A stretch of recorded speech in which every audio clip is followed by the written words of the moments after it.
One day after putting USC coach Steve Sarkisian on an indefinite leave of absence, USC announced that he has been fired, and athletic director Pat Hayden issued the following statement. After careful consideration of what is in the best interest of the university and our student athletes, I have made the decision to terminate Steve Sarkisian effective immediately. Through all of this, we remain concerned for Steve and hope that it will give him the opportunity to focus on his personal well-being. A player told ESPN via text on Sunday that Sarkisian showed up lit to meetings again today. Another source said he showed up Sunday morning and appeared not normal and then was told to leave. According to SB Nation, the coach checked himself into a residential treatment facility. Stephen A., what's your reaction to this? My initial reaction is sadness. Before I go any further, Skip Bayless, you have been on the record, which I deeply, deeply appreciate as a friend. You highlighting your family's issues and history with alcohol. Appreciate that. Do I have members of my family who've had issues with alcohol? Sure, but not to the level that you detailed about your family. So I am far from an expert on this particular situation. Drugs is the other side of it. I can speak on that. But alcohol is obviously a different drug that I'm not that familiar with. It is different. It is different, okay? Having said all of that, my heart goes out to the Sarkisian family and him himself. I hope that he gets the help that he needs. You don't wish this on anybody, and I'm certainly not going to sit up here and vilify and excoriate this man who clearly needs help. He doesn't need to be vilified. He doesn't need to be insulted. He doesn't need to be criticized because he has a problem. This is not an act of immaturity or anything like that. He clearly has an addiction. So with that being said, despite the fact that I sit here incredibly empathetic to his plight, his situation, and that of his family, USC made absolutely the right decision. He needed to go. As far as I'm concerned, it should have happened the moment they learned of these transgressions, the missed practice, showing up to a game drunk, all of those different things. It should have been immediately handled. The reason why I believe that wholeheartedly is because these are kids that we're talking about here. You cannot be a leader of young men if you cannot lead yourself.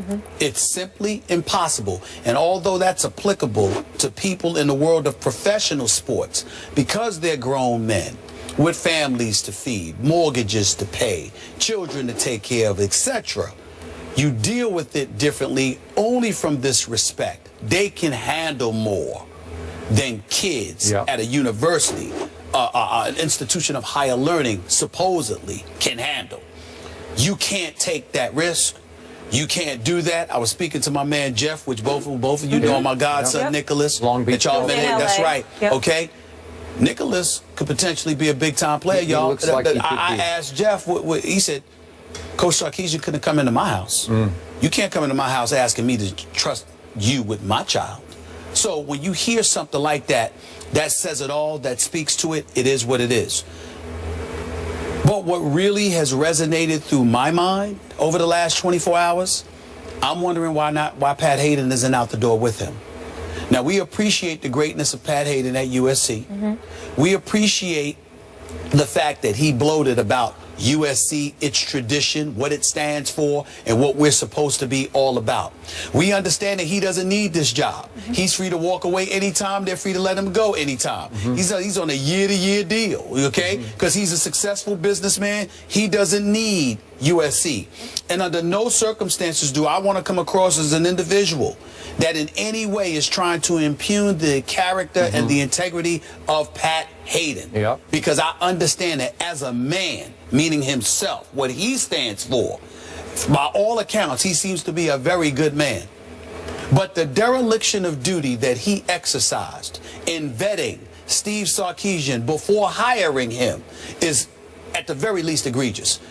Keyshawn Johnson, our very own Keyshawn Johnson's former #1 overall pick in the NFL by the New York Jets, former star at USC, was on my radio show yesterday. And he spoke about how Sarkisian, because guys like him are consulted, and he spoke about how Sarkisian was 6th on the list. 6th. But now out of the blue, Pat Hayden came and hired him anyway. And then we learned that there was, when he was the coach of Washington, one of the 5 seasons, there was an expense report. An expense report. You actually put this on your expense report. He went out before noon, a brunch, with assistant coaches, ordered 4 shots of tequila, 4 shots of an unspecified liquor, and 5 beers. This is according to the Los Angeles Times today. You look at all of these different things, and you knew what happened at the preseason rally where he came, he showed up as inebriated. You clearly looked out for him because he was your friend. You clearly looked out for him because of your relationship. You clearly looked out for him at the expense of what was in the best interest of USC. At the very least, Pat Hayden should have nothing to do with the next head coach hired.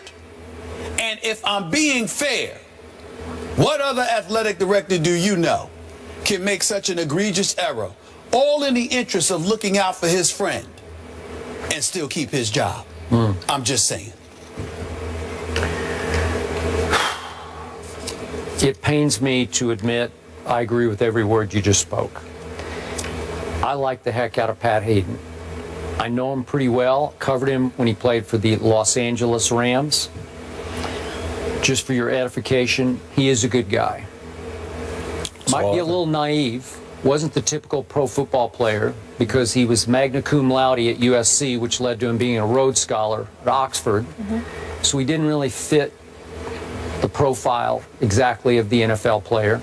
Not that they can't be good in class and smart, but he just didn't. He was always a little bit of a fish out of water in the locker room.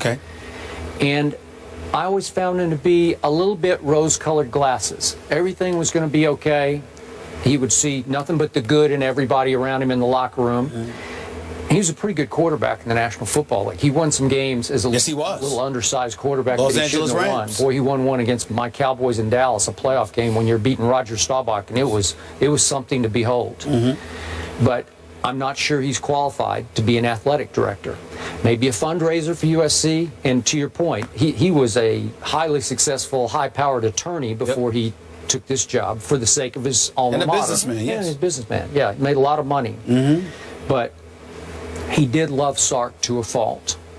He had a soft spot for him that turned into a blind spot for him, which is very, very dangerous. All your evidence and information that has come to the fore is damning, because the man who was such a great student did not do his homework in his coaching search. And the fact that it's now been reporting that several of the Huskies he coached at the University of Washington are saying, oh, he had alcohol issues that impacted his ability to do his job as a coach when he coached here in Seattle. Really? And Pat Hayden seems oblivious to all this, rose-colored glasses on. And then remember what Pat did to protect his coach? Remember September of 2014 at Stanford? Remember this game? I happened to be watching it live. Somehow Pat Hayden gets a text up in the press box in his wherever suite he was, and he's supposed to go down on the field to help Sark, who's into it with a couple of the referees. And he went down on the sidelines, and Pat Hayden is screaming at the referees from the sidelines, member of our committee that picks our playoff finalists for college football, and he was on the hot seat over that because that's out of bounds. You know, you completely, literally crossed the line onto the football field. And remember, USC is a private institution, so they can do whatever the heck they want to do. Nobody's going to tell them one way or the other, and they all love Pat Hayden. I'm with you. I don't think he should be allowed to pick the next head coach, just because here's the final irony. The most painful irony of all to me is that Pat Hayden, being true blue to his buddy Sark, enabled him to fail at USC.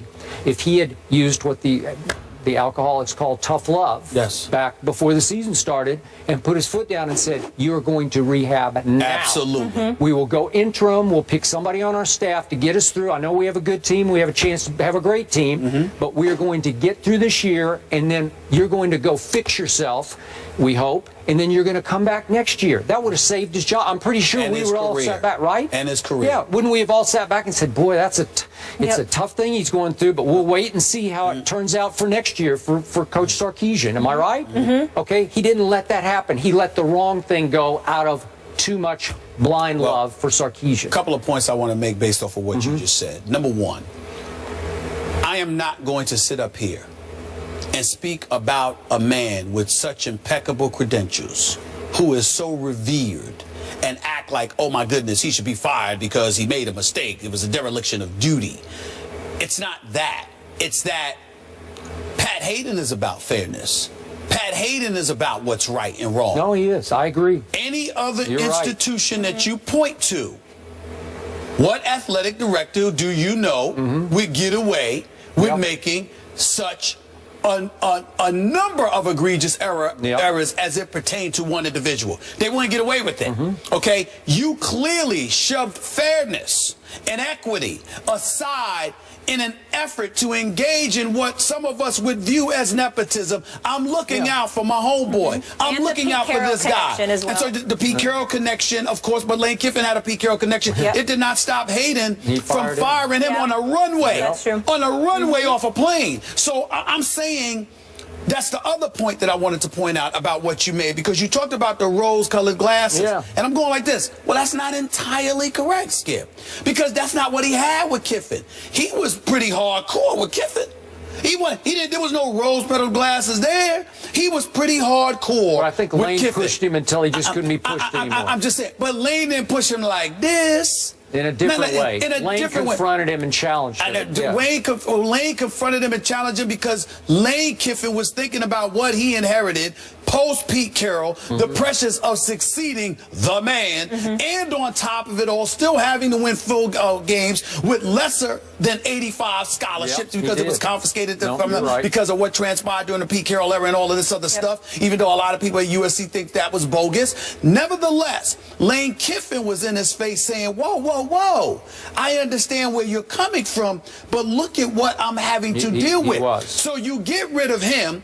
Ed Orgeron goes 7-2 in 9 games. He did. Had a great relationship with the players, had great relationships at USC. Pete Carroll said, Pat Hayden said no. No.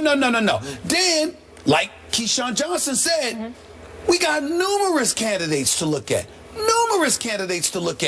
You bypassed all of these dudes to go with who was number 6 on my list and most people's list, because even though he was in Washington 5 years, they called him 7-win Steve / Sark or whatever, because he couldn't get above the 7-win plateau. Although he started from nothing there. I understand that. He started from nothing. It was a mess. He did all of that. All I'm saying is, you do all of that, and Pat Hayden brings you in. You not only didn't demand that he seek help, you glossed over it. And by the way, let me ask you this, Skip, to end my point about this. Didn't you just say magna cum laude? Rhodes Scholar? USC Rhodes Scholar, yep. Doesn't Pat Hayden strike you as a relatively thorough individual? I would say he is. I would think you would have to be to achieve what he did. Are we to sit here? Is there anyone else you know that have those kind of credentials that would be accused of not doing their homework? That's what I said. Hold on, wait a minute. What I'm saying is this. How do we know he didn't do his homework? How do we know he did do his homework and said, I'm going to bring my boy in here anyway? See, that's where it gets tight. Because am I really to believe this is an expense report? Yeah. That's what an Maybe he expense didn't report. think it was a problem, though, like alcoholism. Maybe he thought the guy likes to party. I am in no way saying that Pat Hayden said, I know you got a problem, so I'm going to bring you here anyway. What I'm challenging is this notion, you knew nothing? Okay. You knew nothing? Yeah, okay. If we on the East Coast, I'm not Keyshawn Johnson. I don't give a damn about USC. Okay, I like going to their game. The one game against Stanford, I love Southern California and watching a football game in 90-degree, 100-degree weather. It was actually kind of fun. But let's be clear, I'm not losing any sleep over USC. So why is it? And I knew about Sarkisian. So how do you not know Pat Hayden? You didn't know? Really? All right. I find that hard to believe. To answer you with fairness and objectivity. Please. I know a lot of people who have covered Sark, who know him personally as a reporter to coach relationship. They love this guy. He is lovable. When he came here before the season started and visited, even we had Ryan Clark on the show, met him over at the hotel and just loved him. How can you not like him? Skip, I had him on my radio show. I sat down with him for 20 minutes. It's the only time I've ever interviewed the man. I actually love the guy. I mean, it was a pleasure talking to him. That's the point. But what I'm saying to you is this. Nobody's challenging whether he's lovable or not. I'm saying, you Pat Hayden, you knew nothing. Well, you knew. Tell me you loved him and you just didn't think it was a problem. But this notion that he was completely oblivious, we know about it on the East Coast, so we ain't paying attention to USC. How do you not know? It's impossible to me that this man didn't know this stuff. He did it. He hired him anyway. And that's why I agree with my man, the great Paul Feinbaum, who basically called for Pat Hayden to dismissal and said at the very least he should have nothing to do with the hiring of the next head coach. And I completely agree with that. I'm with you. I completely agree with that. And as you mentioned, Mr. USC Keyshawn was saying last night on Countdown, no more Pete Carroll coaching tree. We really need to get the right guy in here. And Keyshawn would know.